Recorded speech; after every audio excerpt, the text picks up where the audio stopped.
Hello and welcome to the third video of exercise number 4.2। अब इस video में हम पढ़ेंगे क्या।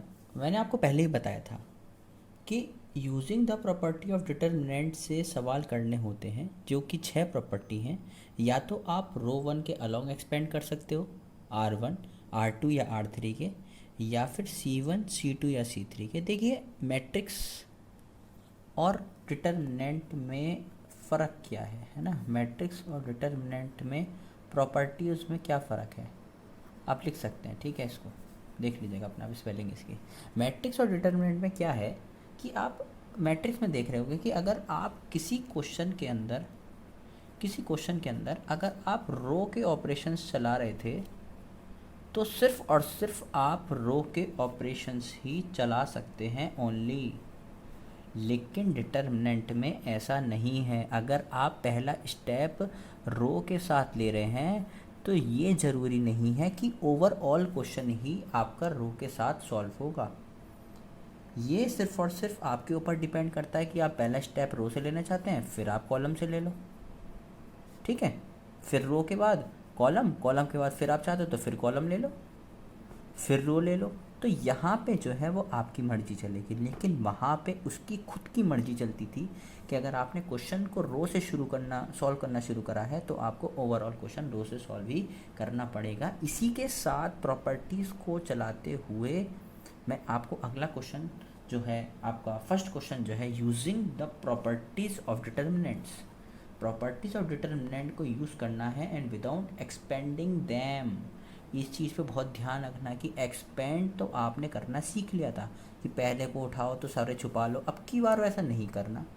प्रॉपर्टीज़ लगाओ और आंसर बताओ क्या आएगा। देखिए क्या ये प्रूफ करना है कि x y और z और भी जो प्रॉपर्टीज़ होती हैं वो भी आपको मेरे साथ क्वेश्चन करते हुए पता चल जाएंगी कि असल में और प्रॉपर्टीज़ काम कैसे करती है, ठीक है।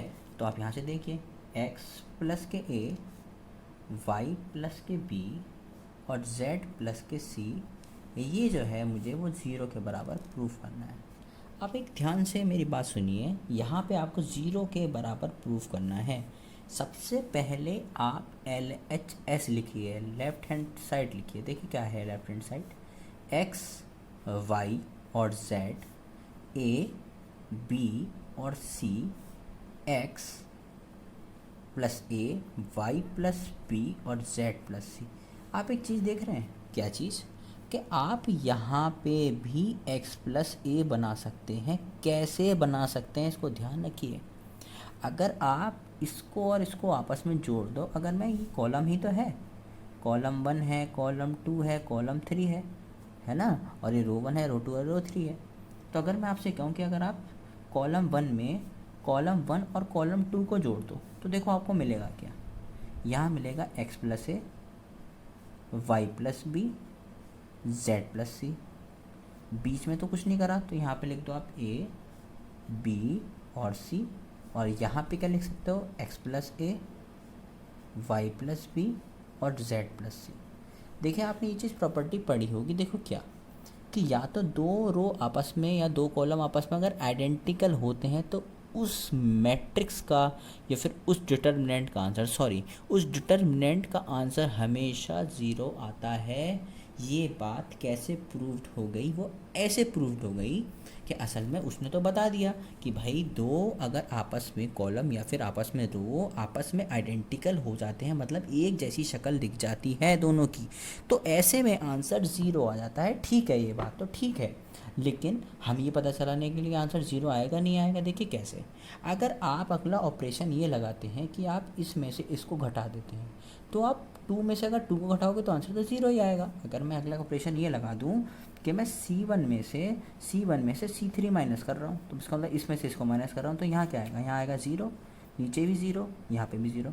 A, B और C, x plus a, y plus B और z प्लस सी। अगर आप इसको अलोंग C1 के एक्सपेंड करना चाहोगे तो यहाँ पे 0 की जब होगी मल्टीप्लाई किसी भी चीज़ से तो वो 0 इस 0 की फिर वो ज़ीरो, फिर इस ज़ीरो की फिर वो ज़ीरो, इसलिए इसका आंसर डायरेक्ट ज़ीरो के बराबर लिखा जाता है कि ऐसी जगह पे जहाँ पे दो चीज़ आपस में आइडेंटिकल हो जाती हैं उसका आंसर क्या आता है हमारे पास, ज़ीरो आता है। तो आप इस चीज़ को बहुत आराम से और सोच भी सकते हो और याद भी इसको कर सकते हो। ठीक है, अब एक अगला क्वेश्चन जो मैं आपको बता रहा हूँ उसको भी बहुत ध्यान सुनना। देखिए अब ना आपका कंसेप्ट्स को समझने की बारी आ चुकी है कि आप भाई मैंने बताया था पहले भी आपको वीडियोस में कि भाई एक्सरसाइज नंबर 4.2 को बहुत आराम से आप एक एक सवाल करिएगा। ठीक है, इसमें होगा क्या आपको, देखिए आप इसको सेकंड क्वेश्चन को यहाँ पे देखिए कि असल में सेकंड क्वेश्चन कह क्या रहा है। ठीक है, लिखा है क्या कि using the properties of determinant, सब जगह एक हेडिंग लिखी है। अब मैं आपको अगली चीज़ बताता हूँ। देखिए असल में क्वेश्चन क्या है, a minus b, b minus c और c minus a, b minus c, c minus a minus b. देखिए मैं इसको आपको एक छोटी सी ट्रिक बता देता हूँ कि असल में ऐसा होता क्या है और हमें जब ऐसा कुछ लिखा आ जाए तो हमें करना क्या चाहिए। देखिए इस क्वेश्चन में है क्या, a माइनस बी यहाँ भी है, b माइनस सी और c माइनस सी। देखिए यही वैल्यू बार बार रिपीट होती आ रही है, आप देख रहोगे, बहुत ध्यान से देखो इसको, क्वेश्चन सेकंड को। देखिए लिखा क्या है, ये सारी वैल्यूज हर बार रिपीट होती आ रही हैं। फिर देखिए अगले स्टेप में फिर यहाँ पे देखिए a माइनस बी, फिर से क्या है b माइनस सी और c माइनस से, देखिए ये रहा c माइनस है और b माइनस सी, फिर अगली लाइन में ये है। तो ऐसे में क्या करना चाहिए, सबको ना एक साथ एक जगह जोड़ लो। अगर आप सारी वैल्यूज़ को एक साथ एक जगह जोड़ लोगे तो पक्की बात से कुछ ना कुछ आपस में कट जाएगा, जिसका आंसर आपको जीरो के बराबर दिखाना है।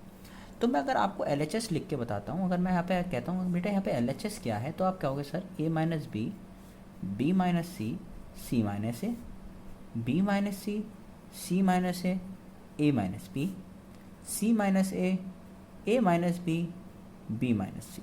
ठीक बात है। अगर आप पहला ऑपरेशन लगाते हो क्या कि मैं C1 में C1 को, C2 को और C3 को तीनों को प्लस करके आपस में लिख देता हूँ, तो हमें मिलेगा क्या, देखिए ये भी और ये भी एक साथ करके रखना है। मतलब कि a माइनस बी में b प्लस के b माइनस के c ऐड कर दो, प्लस के c माइनस का a, ऐसे ही b माइनस सी प्लस सी माइनस ए प्लस ए माइनस बी, सी माइनस ए प्लस ए माइनस बी प्लस सी, सॉरी प्लस बी और माइनस सी। अगला वाला ऐसे लिख दो जो है B minus c minus a minus b. देखिए मैंने करा क्या है, मैं आपसे कह रहा हूँ कि हमें एक ऐसा कॉलम बना लो जहाँ पे कि सारे के सारे इकट्ठे हो जाएं। अब देखना यहाँ पे चमत्कार को नमस्कार करो और देखो क्या मिलता है। आगे क्या है कि c minus a minus B और b माइनस सी, ये बात समझ में आती है।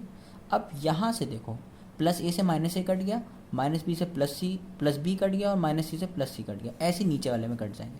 तो आप देख रहे हो यहाँ पे ज़ीरो ज़ीरो और ज़ीरो बचेगा, पक्की बात से आप चाहे काट के देख लो। B minus c minus a minus b, c minus a minus B और बी माइनस सी। अब आपको ये चीज़ पता होनी चाहिए कि अगर मैट्रिक्स बार बार मैट्रिक्स याद आती है मेरे को क्योंकि उसमें ज़्यादा पढ़ा है। लिखा है क्या कि डिटर्मिनेंट जो है, अगर डिटर्मिनेंट में कोई सी भी एक रो या एक कॉलम पूरा का पूरा ज़ीरो हो जाता है तो उस डिटर्मिनेंट का जो आंसर है वो हमेशा ज़ीरो के बराबर होता है। यही तो प्रॉपर्टीज़ होती है जो सिखाई जाती हैं। अब वहाँ पे क्या है, एक लैंग्वेज के हिसाब से सिखाई जाती है कि भाई ऐसा करना है तो ऐसे होगा, ऐसे करना है तो ऐसे होगा। अब मैंने क्या कर रहा हूँ, मैं आपको सीधे डायरेक्ट क्वेश्चन से आपको प्रॉपर्टी समझाना चाह रहा हूँ। ठीक है, आप यहाँ पे लिख भी सकते हैं क्योंकि हमारी जो C1 है कि the elements of C1 are zero. ठीक है, that's why the value of this determinant is equal to zero. ठीक है, ये प्रॉपर्टी है। अगर कोई सी भी कॉलम या कोई सा भी रो ज़ीरो के बराबर हो जाता है तो वहाँ पे क्या होता है, हमारे पास आंसर उसका वैल्यू का ज़ीरो हमारे पास आ जाता है इस क्वेश्चन का। ठीक है, मैं इसके साथ अगला क्वेश्चन हम शुरू करते हैं और देखिए क्या मिलता है। जो है मेरे पास कौन सा, मेरे पास है थर्ड क्वेश्चन। आप थर्ड क्वेश्चन को बड़ी ध्यान से समझिए। लिखा है क्या कि 2 3 5 7 8 9 6 65 75 और 86। भाई ये ना बहुत दिमाग लगाने वाला सवाल है। दिमाग वाला क्यों, क्योंकि मैंने जो पढ़ाया है ना अभी थोड़ी देर पहले, जो भी मैं आपको पढ़ाता हुआ आ रहा हूँ उसके बेसिस पे ही मैं सवाल करा रहा हूँ। तो जब मैं सवाल कोई सा कराता हूँ तो ये भी आपको सोचने वाली बात है यहाँ पे कि सर क्यों ये सब बोल रहे हैं। देखिए क्या यहाँ पे ये वाली जो पूरा का पूरा C3 वाला जो कॉलम है, क्या कुछ ऐसा मैं यहाँ पे लगा दूँ कि ये इसके आइडेंटिकल हो जाए। देखिए कुछ बच्चों का दिमाग पहुँचेगा, लेकिन इतनी आसानी से नहीं पहुँचेगा। ठीक है, आप कोई सी भी, और एक भी बात और बता देता हूँ, आप कोई सी भी रो में से कुछ भी चीज़ कॉलम में से या फिर रो में से कुछ भी कॉमन ले सकते हो।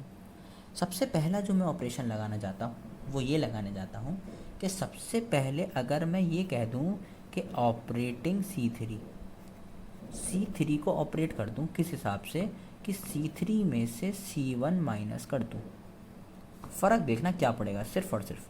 देखिए मेरे को ये तो छूना ही नहीं है, ना ही C1 छूना, ना C2 छूना, ना ही C3 छूना है। तो देखो क्या करेंगे, 2 3 5 ऐसी का ऐसी, 7 8 9 ऐसी का ऐसी। अब इसको इसमें से घटाना है, 65 में से 2 जाएगा तो 63 बचेगा, 75 में से अगर 3 जाएगा तो कितना बचेगा, 72 बचेगा, और 86 में से अगर 5 जाएगा तो कितना बचेगा, 81 बचेगा। बचेगा या नहीं बचेगा? एक बात और बड़ी दिमाग से सुनिएगा। देखिए 9 7 जा 63, 9 8 जा 72 और 9 9 जा 81। इसका मतलब इन सारी वैल्यूज़ में 9 हमारे पास कॉमन है। तो मैं लिखता क्या हूँ कि टेकिंग 9 कॉमन, किस में से ले रहा हूँ 9 common, from C3, column number 3 में से 9 को कॉमन ले लिया मैंने। तो देखो क्या बचेगा, 2 3 5 7 8 9, इसमें से 9 कॉमन लेंगे तो यहाँ बचेगा 7, यहाँ बचेगा कितना 8, और यहाँ बचेगा कितना 9। तो देखिए आइडेंटिकल हो गई नहीं हो गई, ये क्या है, ये दोनों आइडेंटिकल हैं। और प्रॉपर्टी होती है डिटर्मिनेंट की कि अगर दो कॉलम या दो रो आपस में आइडेंटिकल होते हैं तो पक्की बात से उस पूरी की पूरी डिटर्मिनेंट का आंसर किसके बराबर आता है, 0 के बराबर आता है। ये सब पढ़ाई भी बात है और आपको समझनी भी, आपको ध्यान से ये चीज़ देखनी है कि सर कैसे उस क्वेश्चंस को करा रहे हैं। ठीक है, इसी के साथ हम अपना 4th क्वेश्चन भी ले लेते हैं और देखते हैं कि उसमें क्या कह रहा है। ठीक है, अब क्या होता है आगे जैसे जैसे आप आगे बढ़ोगे तो क्वेश्चंस भी थोड़े थोड़े हल्के से ट्रिकी होंगे, तो वीडियो को पॉज कर करके खुद से भी करने की कोशिश आप कर लेना। ठीक है, मैं करा रहा हूँ क्वेश्चंस आपको, लेकिन फिर भी कहीं ना कहीं मेरा जो सजेशन है वो ये है कि आपको क्वेश्चन खुद से भी थोड़े से ट्राई करके इसमें देख लेना चाहिए। पक्की बात है सब साफ आ रहा होगा आपके सामने। ठीक है, कहीं पे थोड़ा सा हो रहा हो मिस्टेक तो एक बार देख लीजिएगा। देखिए 4th वाला क्या है, 4th वाले में कह रहा है कि भाई 1 1 1 B into C into A और A इंटू B, A की मल्टीप्लाई B प्लस C से, ऐसे ही B की मल्टीप्लाई C प्लस A से, और ऐसे ही C की मल्टीप्लाई A प्लस B से कराओ और इसकी इवेल्यूएट करो प्रॉपर्टीज़ लगा के, और इसका आंसर 0 के बराबर आना ही चाहिए। ये तुम्हें मैं कह रहा हूँ। अच्छा भाई, तो अगर ऐसा कभी हो जाता है तो आपके पास दिमाग कैसे चलेगा, आप कैसे अपने दिमाग को काम करोगे कि कुछ ऐसा हो जाए कि मैं यहाँ पे आंसर इसका 0 दिखा सकूँ। एक जो हमारे दिमाग में सबसे पहला आता है कि जब भी हम ब्रैकेट देखते हैं ना तो हम मल्टीप्लाई कराने की कोशिश करते हैं, और आप बिल्कुल ठीक सोच रहे हैं। देखिए यहाँ पे 1 लिखिए, 1 लिखिए BC CA AB, A की मल्टीप्लाई B से करने पाएगा AB प्लस A की मल्टीप्लाई अंदर करने आएगा AC, B की मल्टीप्लाई अंदर करने आएगा BC प्लस B की मल्टीप्लाई अंदर करने पाएगा AB, C की मल्टीप्लाई इससे करेंगे तो कितना आएगा AC, और इसकी मल्टीप्लाई से करेंगे तो कितना आएगा B इंटू C, इसका मतलब BC इज इक्वल टू 0। एक बहुत प्यार से और आराम से चीज़ को एक बार सोच के देखिए, क्या यहाँ पे 0 के बराबर दिखाना है तो कहीं आइडेंटिकल हो सकता है या नहीं हो सकता है, इस पर एक बार चर्चा करिएगा। देखिए एलिमेंट 3 है, BC AB BC AC, AB BC AC, AB BC AC। अगर मैं इन सारे एलिमेंट्स को, ये तीनों एलिमेंट्स को एक जगह ले लूँ, कोई से भी एक जगह, तो क्या कुछ हो सकता है, प्रोडक्टिव नहीं हो सकता, करके देखते हैं। मैं ना एक काम करता हूँ, इन वालों को भी इसमें जोड़ लेता हूँ। तो मैं कहता हूँ C3 को इस हिसाब से चेंज करता हूँ कि C3 में C2 जोड़ लेता हूँ, देखो फ़र्क क्या पड़ेगा, 1 1 1 BC CA AB, इसमें इसको जोड़ूंगा, इसका मतलब AB BC AC AB BC AC AB BC AC। देखो असल में मैंने करा क्या है ना, एक बार थोड़ा कंफ्यूज मत हो ना, एक बार ध्यान से सुन लेना। यहाँ पे जो है ना, इसको काट के यहाँ पे LHS ही लिख दो अभी आप, क्योंकि हमको प्रूफ करना था, इसको शो दैट करना है। तो हो क्या रहा है, देखा मैंने क्या करा, यहाँ जानबूझ के ना सीरीज़ वाइज लगा दिया, पहले A फिर B फिर B फिर C फिर A फिर C, है ना, फिर ऐसे करके सब जगह लगा, क्योंकि प्लस करके तो ये आना, देखो सब में कॉमन है। तो आप क्या कह सकते हो कि taking AB plus BC plus AC common, common निकाल लो, कॉमन फ्रॉम, कहाँ से निकाल लो, कॉमन फ्रॉम C3 में से कॉमन निकाल लो, तो बचेगा क्या, देखो यहाँ बचेगा आपका 1 1 1 B into C into A into B। और फिर जब आप यहाँ से कॉमन ले लोगे, क्या चीज़ कॉमन ले ली, AB plus BC plus AC, यहाँ से आपने कॉमन ले लिया। उसके बाद आपने क्या करा, यहाँ पे बचा आपके पास 1, जब कुछ कॉमन नहीं, जब देखो बस भाई सब यही चीज़ पूरी कॉमन निकाली तो 1 बचा, फिर यहाँ से 1 बचा, और फिर यहाँ से आपके पास 1 बचा, ठीक है। अब देखिए दो रोज आपस में आइडेंटिकल हो गई, तो पक्की बात है इसका आंसर क्या आएगा, 0 आएगा। देखो यहाँ पे कुछ भी लिखा है, इससे आपको बिल्कुल कोई मतलब नहीं है। अगर कोई भी दो रो आपस में आइडेंटिकल हो चुकी हैं, तो अगर बाहर कुछ भी लिखा है, कितने भी ब्रैकेट से मल्टीप्लाई हो रही है, आपको इस बात से बिल्कुल भी कोई चिंता नहीं करनी है, क्योंकि ये एक प्रॉपर्टी है कि दो रो आपस में आइडेंटिकल है, दो कॉलम आपस में आइडेंटिकल हो जाएंगे, तो ऐसे में आपको क्या करना है, सीधे सीधे 0 लिखना है आंसर, ठीक है। तो कोई सोचने इतनी बड़ी बात नहीं। 5वें सवाल पे आओ और देखो कि वो क्या कह रहा है ना, वो क्या रहा है, वो क्या ये रहा है, या फिर आप यहाँ पे ये भी दिखा सकते हो लास्ट में, देखो क्या कि भाई अगर AB प्लस BC और प्लस AC की मल्टीप्लाई, इस पूरे का आंसर 0 आएगा, 0 से हुई तो आंसर 0 है, ये भी आप दिखा सकते हो, ठीक है। कहीं कहीं ये भी लिखा होगा तो कंफ्यूज मत होना।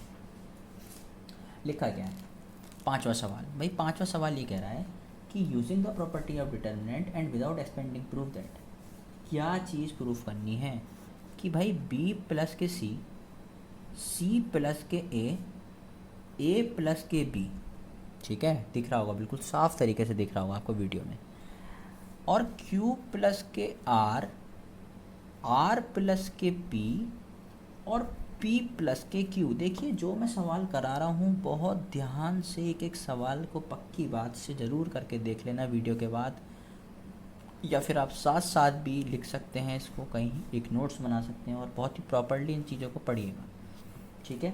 इसमें मजाखोरी मत करिए कि अभी पढ़ लिया फिर थोड़ी देर बाद आप कुछ और करने लगे, पहले इसको निपटाइए काम को, तब ये पक्का होता चला जाएगा, ये मेरा वादा है आपसे। देखिएगा अब आपको इसको इसके बराबर प्रूफ करना है, कैसे कर सकते हो, कोई लॉजिक, कोई तरीका, कुछ ऐसा मैं लगा दूं कि मुझे कुछ ऐसा मिल जाए बहुत प्रोडक्टिव, कि हाँ भाई मैं कुछ ऐसा काम कर दूंगा जो पहले 2 बाहर आ जाए। ये 2 कैसे आएगा, उसके बाद की कहानी मैं आगे सोच सकता हूँ। देखिए सबसे पहली बात जो मेरे दिमाग में आती है वो क्या, कि सबसे पहले मैं LHS लिख लेता हूँ। तो LHS लिख के क्या होगा कि मैं थोड़ा सा आइडिया अपने दिमाग में भी लगा सकता हूँ, जो कि मैं आपको अगले स्टेप पे अब दिखाऊंगा कि भाई असल में हमने करा क्या है, ठीक है। कहाँ पे पहुँचने के लिए, RHS पे पहुँचने के लिए। देखिए सिंपल सादी बात क्या है, B प्लस के C प्लस का A प्लस का B। देखिए ये एलिमेंट ना 2 बार आ रहे हैं, ये एलिमेंट आपस में 2 बार आ रहे हैं। अगर आप एक बार भी ये ऑपरेशन लगा दो कि R1 changes to R1 plus R2 plus R3, देखिए क्या होगा, ऐसे में होगा क्या, LHS की शक्ल बदल जाएगी। शक्ल कैसे, देखिए B प्लस के C लिखा है, उसमें A प्लस के C ऐड कर दो, या C प्लस का A ऐड कर दो, ऐसी A प्लस के B को ऐड कर दो, फिर ऊपर क्या कर दो। देखिए अब एक छोटी सी चीज़ मैं यहाँ पर करके दिखाता हूँ, फिर आप डायरेक्ट कर लेना। देखिए B कितनी बार है, B 2 बार आएगा, तो आप लिख सकते हो, और A कितनी बार है, 2 बार, और C कितनी बार है, 2 बार। तो सब में से 2 कॉमन निकाल के A प्लस के B प्लस के C लिख दो। ऐसे ही जब ये जुड़ेंगे, मेरी बात बहुत दिमाग से सुन लेना, वो बहुत ध्यान से सुन लेना इस चीज़ को, तो यहाँ पे आ रहा होगा Q प्लस के R, R प्लस के P, और p प्लस के q। जब ये जुड़ रहे होंगे तो यहाँ पे आ रहा होगा y प्लस के z, z प्लस के x और x प्लस के y। ठीक है, आपको दिख नहीं रहा होगा, सॉरी। ठीक है, ये चीज़ यहाँ पे ऐसे आ रही होगी। तो देखिए ऐसे में क्या करेंगे, ठीक है, आप थोड़ा सा ये देख लीजिएगा, मैंने आपका जूम इसका थोड़ा कम कर दिया है, अब आपको बहुत प्रॉपर्ली चमकेगा। तो अब यहाँ पे और इसको डिटरमिनेंट को आप पक्की बात से बंद कर देंगे, और आपको और किसी रो में तो छेड़छाड़ी करनी नहीं, तो आप इसको c प्लस का a ऐसे लिख दो, a प्लस का b भी ऐसे लिख दो, r प्लस के p भी ऐसे लिख दो, p प्लस के q भी ऐसे लिख दो, और यहाँ पे z प्लस का x भी ऐसे लिख दो, और x प्लस के y भी ऐसे लिख दो। देखो मैं नीचे वाले ऐसी के ऐसे लिख दिए। लेकिन अब आप यहाँ देखना है, देखो a b और c, अगर यहाँ से सबको ऐड करोगे तो क्या आएगा, यहाँ से आएगा आपके पास q प्लस के r प्लस का p। अगला ऐड करोगे तो क्या आएगा, जल्दी बताओ। हाँ, आप बिल्कुल ठीक सोच रहे हो, यहाँ पे आएगा twice x plus y plus z, और यहाँ पे क्या आएगा c प्लस का a प्लस का b, r प्लस के p, p प्लस के q, z प्लस के x और x प्लस के y। यहाँ तक समझ में आ जाना चाहिए मेरे हिसाब से आपको। ठीक है, यहाँ से आप अब देखिए क्या होगा, दिमाग लगाओ और सोचो, सब में से 2 कॉमन है या नहीं है। सबसे पहले तो 2 कॉमन यहाँ से बाहर निकाल दो। ठीक है, सबसे पहले 2 को आप बाहर निकाल दो, मिलेगा क्या, टेकिंग 2 फ्रॉम R1 में से 2 निकालने पे क्या मिलेगा, 2 बाहर निकाल दो, a b c plus a plus b, q plus r plus p, r plus p, p plus q, x plus y plus z, z plus x, x plus y। एक बात और दिमाग से, इसको और छोटा करने का तरीका क्या है, देखो a प्लस बी प्लस सी है, यहाँ पे c और a दोनों है। अगर मैं इस वाली में से नीचे वाले को घटा देता हूँ तो देखो c से तो c चला जाएगा माइनस का, और a से a चला जाएगा। देखो चला कैसे जाएगा, बड़े दिमाग से देखना। असल में मैं इसको चेंज करके दिखाता हूँ आपको कि ये हुआ क्यों। ठीक है, ट्वाइस तो बाहर है। देखो अब मैं क्या ऑपरेशन लगा रहा हूँ, मैंने आपसे बताया कि मैं ये ऑपरेशन लगा रहा हूँ कि मैं c में से, किस में से, R1 में से R2 को घटा के दिखा रहा हूँ, R1 में से R2 को घटा के दिखा रहा हूँ। देखो होगा क्या, ट्वाइस तो देखो बाहर है, सबसे पहला करके दिखाऊंगा, उसके बाद फिर बता दूंगा। a प्लस बी प्लस सी में से नीचे वाला जो है R2 जो है वो है c प्लस का a है। तो देखो जब ये अंदर माइनस का साइन जाएगा तो ये इससे c और a कट जाएगा, खाली b रह जाएगा। ऐसे जब अगला वाला होगा तो वहाँ पे q रह जाएगा, और जब उससे अगला स्टेप होगा तो वहाँ पे y रह जाएगा। और क्योंकि आप R1 में ऑपरेशन लगा रहे हो, R2 में R3 में नहीं लगा रहे, इसलिए नीचे वाली टर्म ऐसी की ऐसी ही रहेंगी। ये चीज़ भी आपको ध्यान से सुननी है।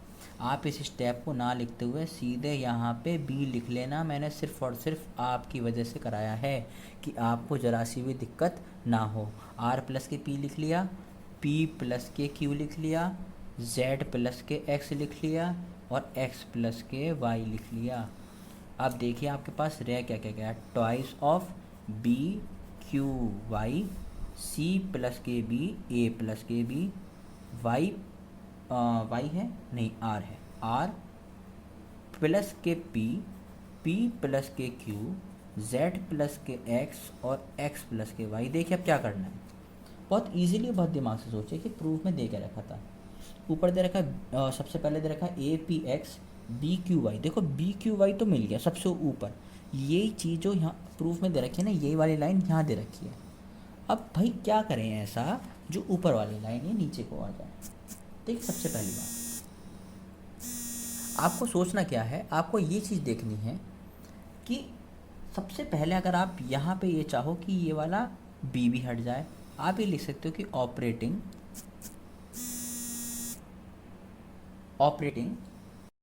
देखिए हमने यहाँ पे करा क्या है, असल में हमारी वीडियो थोड़ी शूट नहीं हो पाई, उस वजह से देखिए मैंने दोबारा से इस चीज़ को बनाया। मैंने पिछले यहाँ तक बताया कि ऑपरेटिंग R3 माइनस R1। देखिए असल में करा क्या है, मैंने रो 3 में से रो 1 को घटा दिया। तो रो 3 कौन सी थी, रो 3 ये वाली, a प्लस का b था, क्योंकि प्रूफ में सिर्फ और सिर्फ a मांगा है। a तब मिल सकता है जब ये वाला जो b है वो किसी चीज़ से मैं घटाऊँ। प्रूफ में खाली p मांगा है और प्रूफ में खाली x मांगा है, तो यहाँ पे p प्लस q है, इस q से ये q कट सकता है, x प्लस y है, ये y से ये y कट सकता है। तो मैंने क्या करा है कि यहाँ पे a है, इसको a लिख लेना, ठीक है। तो यहाँ पे R3 में से R1 घटने पे क्या मिलेगा, देखिए R3 में से आप R1 घटाएंगे, R3 को चेंज करना है, तो R1 को ऐसे लिख दो, R2 को ऐसे लिख दो और R3 में से R1 घटा दो, मतलब कि a प्लस के b में से b घटा दो, तो क्या बचेगा सर, a बचेगा। p प्लस के q में से q घटाओगे तो सिर्फ क्या बचेगा, p बचेगा। x प्लस के y में से y को घटाओगे तो सिर्फ क्या बचेगा, आपके पास x बचेगा। इस चीज़ को ध्यान से देखिएगा। इसके बाद मैंने क्या कहा है, क्योंकि हमें फिर क्या चाहिए था, प्रूफ में सिर्फ c चाहिए था, r चाहिए था और z चाहिए था। a है यहाँ पे, p है यहाँ पे और x है यहाँ पे, इसमें से इसको घटाएंगे तभी सिर्फ और सिर्फ c बच सकता है। r प्लस p में से p को घटाएंगे तभी सिर्फ और सिर्फ r बच सकता है। z प्लस x में से घटाएंगे तो सिर्फ और सिर्फ x बच सकता है। ये चीज़ बहुत ही दिमाग से समझनी है आपको भाई। ये R1 ये R2 है और ये R3 है, तो आप क्या कह रहे हो कि R2 में से R3 घटा दो, तो मैंने इसको इसमें से घटा दिया, तो मैंने ऑपरेशन लगाया R2 changes to R2 minus R3। R1 में चेंज नहीं करना, तो देखिए मैंने ऑपरेशन यहाँ पे R2 माइनस R3 का लगा दिया है। ये आपको यहाँ तक क्लियर हो जाना चाहिए। देखिए अब हमारे पास पूरी पिक्चर बहुत अच्छे से क्लियर है कि हमें करना क्या है। आपके पास सिर्फ और सिर्फ ये सारी की सारी चीज़ आ गई हैं और अब आप अपने प्रूफ को उठा के देखिए जो कि बुक के अंदर लिखा है। जो बुक के अंदर लिखा है वो सिर्फ और सिर्फ एक छोटा सा चेंज ये है कि ये वाली जो लाइन है ये दूसरे नंबर पे लिखी है, मतलब ये वाला जो है वो R2 की जगह लिखा है, ये वाला जो है वो R3 की जगह लिखा है और ये वाला जो है वो R1 की जगह लिखा है। तो आप क्या करो, क्योंकि आपको तो प्रूफ के बराबर दिखाना है, तो आपको इनके अंदर अल्टी पल्टी करनी पड़ेगी ज़रूर, पक्की बात से। देखिए बहुत अच्छे से और आसानी से समझ में आने वाली चीज़ है ये। आपको R1 और R3 के बीच में पहले को तो देखिए लास्ट वाले को तो यहाँ पहुँचाना है क्योंकि पहले नंबर पे आना चाहिए, तो इसको तो यहाँ पहुँचाना है और इसको यहाँ पहुँचाना है। समझ रहे हो, ये वाली जो है ये दूसरे नंबर पे आ रही है, सबसे पहले इसको यहाँ पहुँचाओ और इसको यहाँ पहुँचाओ।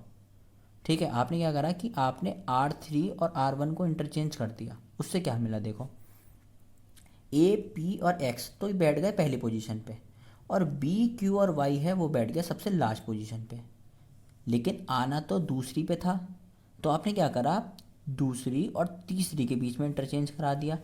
तो जब आप दूसरे और तीसरे के बीच में इंटरचेंज कराओगे तो ये पलट के ऊपर पहुंच जाएगा और ये पलट के नीचे आ जाएगा, और जो कि हमारा प्रूफ है, यही तो हमारा प्रूफ था कि A P और X B Q Y C R और जो Z है, ठीक है, ये प्रूफ में मुझे दिखाने थे और 2 बार मल्टीप्लाई में दिखाना था, वो मैंने इस क्वेश्चन में दिखा चुका हूँ।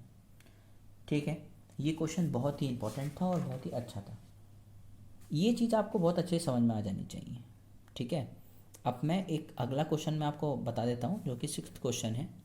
इसके बाद मैं इस वीडियो को यहीं पे एंड कर दूंगा और आज का सेशन में यहीं पे ख़त्म कर दूंगा 6th क्वेश्चन पे लाके। इसके बाद अगले वीडियोस में मैं शूट करूँगा। ठीक है, लिखा है क्या कि 0 minus A B A 0 C minus B minus C और 0 का जो आंसर है वो 0 के बराबर आना चाहिए। देखिए लिखा है using the property of determinant and without expanding prove that, बिना एक्सपेंड करे ये चीज़ प्रूफ करके दिखाओ। क्या प्रूफ करके दिया, यानी कि ये 0 के बराबर आती है। करना कैसे है, ध्यान से देखना। देखिए क्या सम में माइनस है, ठीक है, एक बड़ी बात है समझने वाली है कि क्या सम में माइनस है। कह सकते हो क्या इसमें से माइनस कॉमन निकाल सकते हो, हाँ निकाल सकते हो। देखो यहाँ पे प्लस है, यहाँ पे कोई साइन नहीं है, यहाँ देखो यहाँ तो कोई साइन है ही नहीं, और यहाँ पे दोनों जगह माइनस है। तो एक काम करो सारे माइनस बाहर निकाल लो, तो एक तो माइनस यहाँ से, एक माइनस यहाँ से और एक माइनस यहाँ से, मतलब -1 की पावर 3 तुमने क्या निकाल ली भाई साहब, कॉमन निकाल ली। अगर कॉमन निकाल ली तो यहाँ पे 0 के पास तो कोई साइन नहीं था, लेकिन यहाँ से अगर माइनस कॉमन निकाल लिया है तो यहाँ बचेगा प्लस, और यहाँ से माइनस कॉमन निकाल लिया तो ये बचेगा माइनस। क्यों कर रहा हूँ मैं ऐसा, एक बार ध्यान से देख लेना। ठीक है, सबसे पहले काम करता हूँ कि मैं LHS में लिख के इसको एक थीटा के बराबर मान लेता हूँ, थीटा। ठीक है, किसी एक थीटा के बराबर मानता हूँ। जैसे हम किसी भी डिटरमिनेंट को ए के बराबर मान लें, बी के बराबर मान लें, ऐसे ही मैंने इसको एक थीटा के बराबर मान लिया है। अब देखिए होगा क्या, यहाँ से क्या है, माइनस का ए 0 माइनस का सी बी सी और 0, ठीक है, ये चीज़ लिखी है। अब क्या करेंगे, interchanging row and column in the determinant on the RHS, हम क्या करेंगे, इंटरचेंज कर देंगे रो और कॉलम्स को। देखिए रो और कॉलम को इंटरचेंज करने का तरीका क्या है, आप बड़ी ध्यान से सुनिए। अगर मैं इंटरचेंज कर देता हूँ, अगर मैं इंटरचेंज कर देता हूँ रो और कॉलम को, रो और कॉलम को, तो मेरे पास मिलेगा क्या, देखिए ये थीटा के बराबर था, तो थीटा के बराबर ऑपरेशन चल रहा है मेरा। तो देखिए होगा क्या, इंटरचेंजिंग रो एंड कॉलम करके क्या होगा, ये जो सीधी लिखी हुई लाइन है ये पहुंच जाएगी ऐसे, जो सीधी लाइन है वो पहुंच जाएगी ऐसे। तो हम करेंगे क्या, अगर -1 की पावर 3 लिखी है तो उसका आंसर माइनस आएगा। और डिटर्मिनेंट में क्या कह रहा हूँ मैं आपसे, चेंजिंग रो एंड कॉलम का मतलब क्या है कि 0, ये जो a और -b है वो लिखा जाएगा लिखा जाएगा a और माइनस का b, फिर माइनस का a 0 और माइनस का c लिखा जाएगा माइनस का a 0 और माइनस का c।